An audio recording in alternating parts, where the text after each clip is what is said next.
Hello everyone, welcome to जनित IAS. GS capsule के day 3 के क्वेश्चंस को आइए डिस्कस करते हैं। इसमें फर्स्ट क्वेश्चन है, अस्थाई बंदोबस्त व्यवस्था किसने और कब लागू किया था? लॉर्ड वेलेजली ने, लॉर्ड डलहौजी ने, लॉर्ड कॉर्नवालिस ने, लॉर्ड विलियम बेंटिक ने। आंसर है लॉर्ड कॉर्नवालिस 1793 में। इन्होंने ईस्ट इंडिया कंपनी के आय में स्टेबिलिटी लाने के लिए, उसकी जो इनकम थी उसको स्टेबल करने के लिए अस्थाई बंदोबस्ती व्यवस्था को 1793 में अपने कार्यकाल के अंतिम वर्षों में लागू किया था। 1786 से 1793 इनका कार्यकाल था।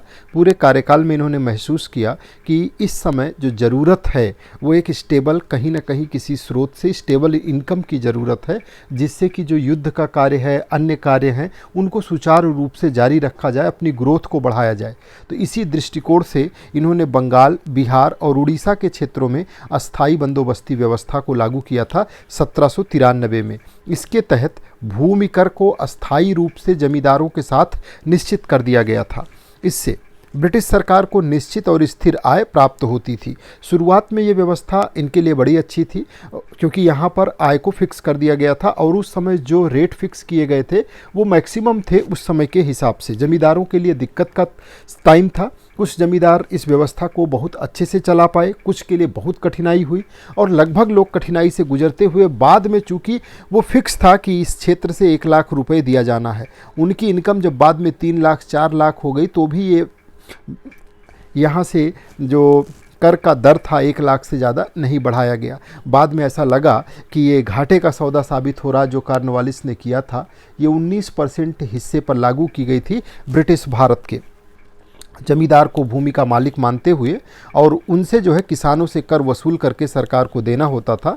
ये व्यवस्था किसानों के लिए तो बहुत ज़्यादा शोषणकारी रही, क्योंकि कर न देने की स्थिति में उनको भूमि से जमींदार के द्वारा बेदखल कर दिया जाता था। इसका उद्देश्य था प्रशासनिक स्थिरता, राजस्व स्थायित्व, लेकिन सामाजिक असमानता को भी इस सबसे बहुत अधिक बढ़ावा मिला।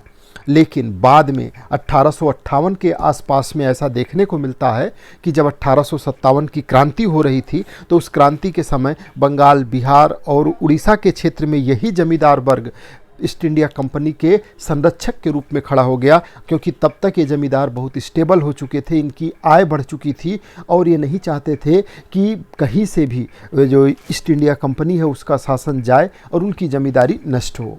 तो बाद में फिर ये व्यवस्था उनके लिए बड़ी अच्छी साबित होती है अंग्रेज़ों के लिए, जो कॉर्नवालिस के द्वारा 1793 में लागू की गई थी। ये 1857 की क्रांति में इनके लिए ढाल का भी काम करती है, यही व्यवस्था जमींदारों के रूप में। नेक्स्ट क्वेश्चन है, रैयतवाड़ी व्यवस्था के अंतर्गत किसान को क्या अधिकार प्राप्त था?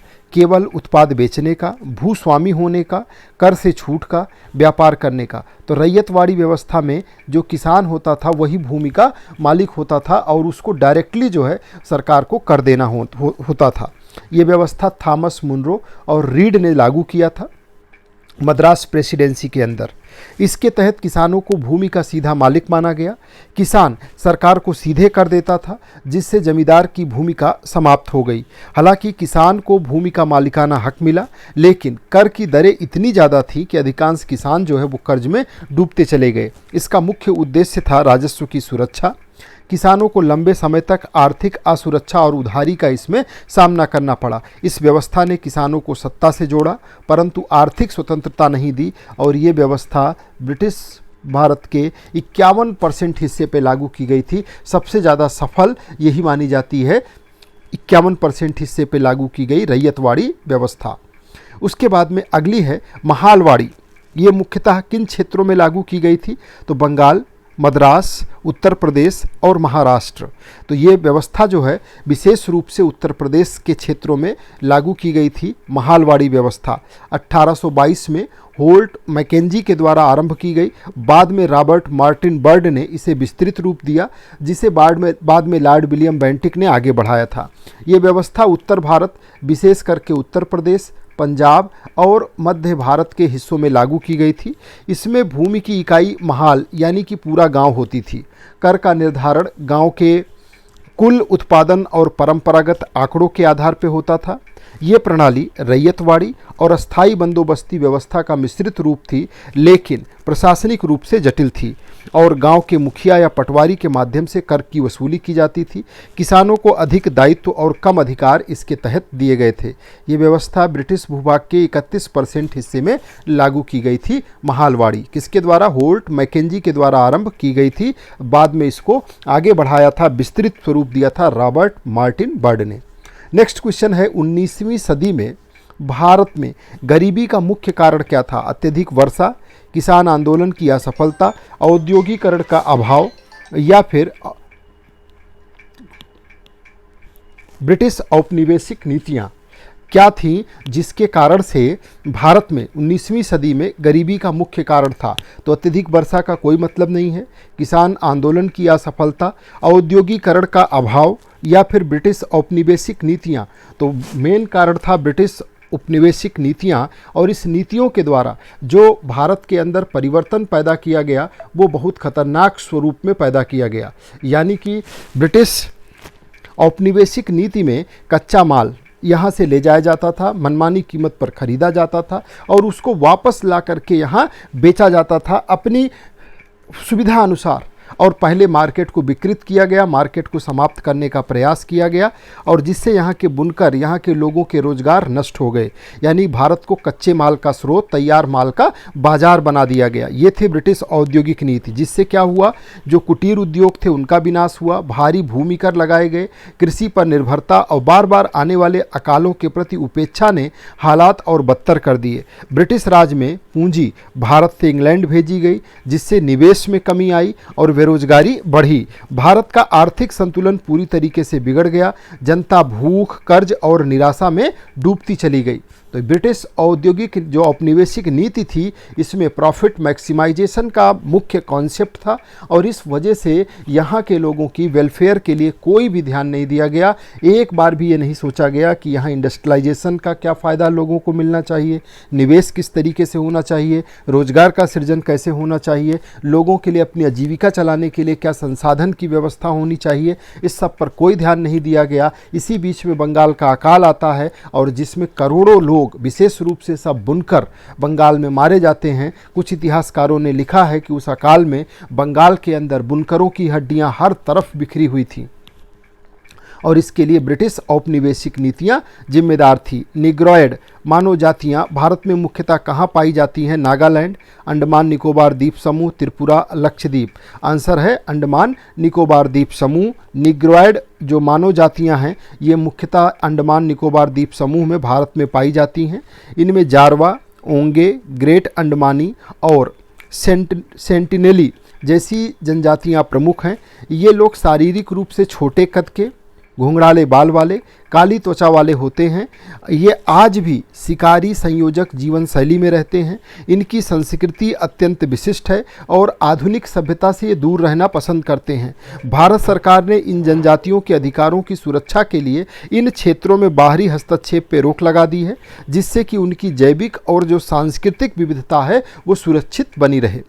नेक्स्ट क्वेश्चन है, भारत का पहला नियंत्रक और महालेखा परीक्षक कैग ये कौन थे?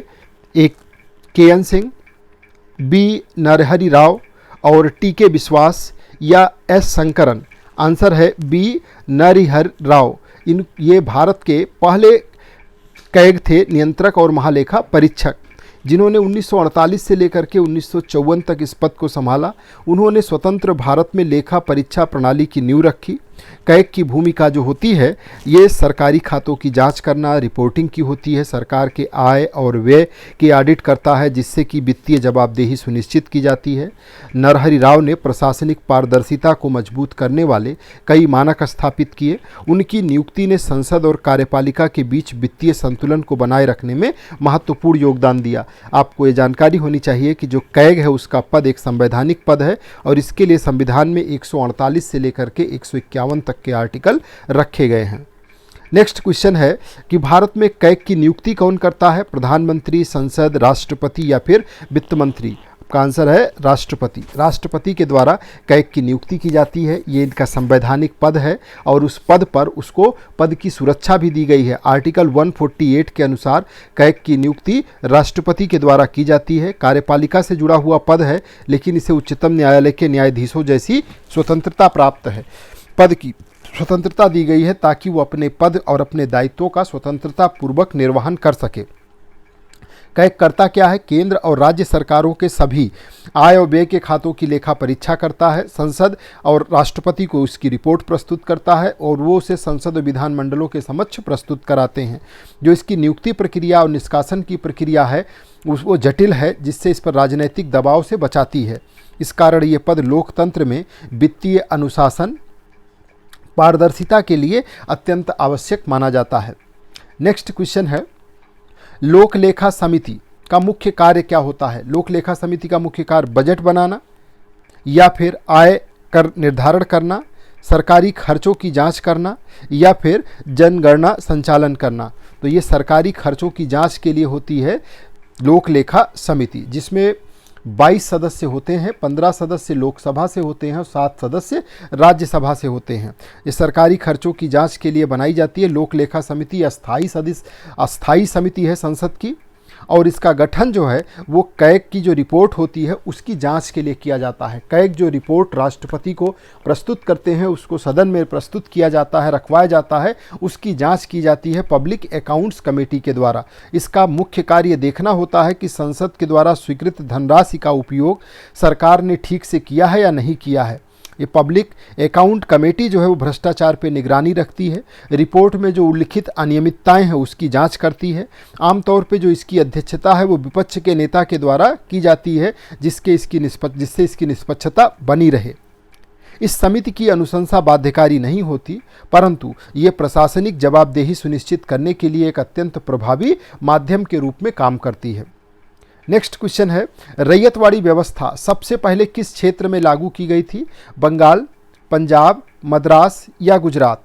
तो आंसर क्या होगा? मद्रास। अभी आपने देखा था मद्रास के अंदर थॉमस मुनरो और कैप्टन रीड ने इसको प्रारंभ किया था।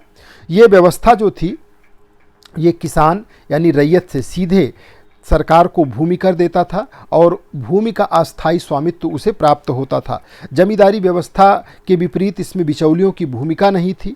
इससे किसानों को कुछ हद तक राहत मिली। बाद में बॉम्बे और असम के क्षेत्रों में भी अपनाई गई। हालांकि दरें अधिक होने के कारण किसान आर्थिक दबाव में रहते थे, फिर भी ये व्यवस्था प्रशासनिक रूप से ज़्यादा सीधी मानी जाती थी और ब्रिटिश भूभाग के 51% हिस्से पर यह व्यवस्था लागू की गई थी। मानव जातियां नस्ली आधार पर कितने प्रमुख वर्गों में बांटी जाती हैं? 3, 4, 5 या 6? आंसर है 5। 5 हिस्सों में इसको बांटा गया है और ये कौन कौन से हैं? तो एक कॉक्साइड है, एक मंगोलायड है, एक निग्रॉयड है, उसके बाद में ऑस्ट्रिक है और अमेरिकॉयड है। इसमें जो वर्गीकरण है ये त्वचा का रंग, बालों की बनावट, चेहरा, आँखों की आकृति आदि के आधार पर होता है। भारत में विशेष रूप से कॉक्साइड उत्तर भारत में, मंगोलायड ये पूर्वोत्तर भारत में और ऑस्ट्रिक ये झारखंड, उड़ीसा, छत्तीसगढ़ में पाए जाते हैं। हालांकि जो आधुनिक एंथ्रोपोलॉजी है वो ये मानती है कि सभी मानव नस्लें मूलतः एक ही जाति से निकली हैं और इनमें श्रेष्ठता का कोई वैज्ञानिक आधार नहीं है। तो ये क्वेश्चंस थे जो इम्पॉर्टेंट प्रीवियस ईयर में पूछे गए, रिपीट होते हैं इनसे रिलेटेड कॉन्सेप्ट्स। इसकी आज हमने आपके साथ चर्चा किया। नेक्स्ट क्लास 4th में हम लोग फिर नए क्वेश्चंस के साथ रूबरू होंगे। धन्यवाद।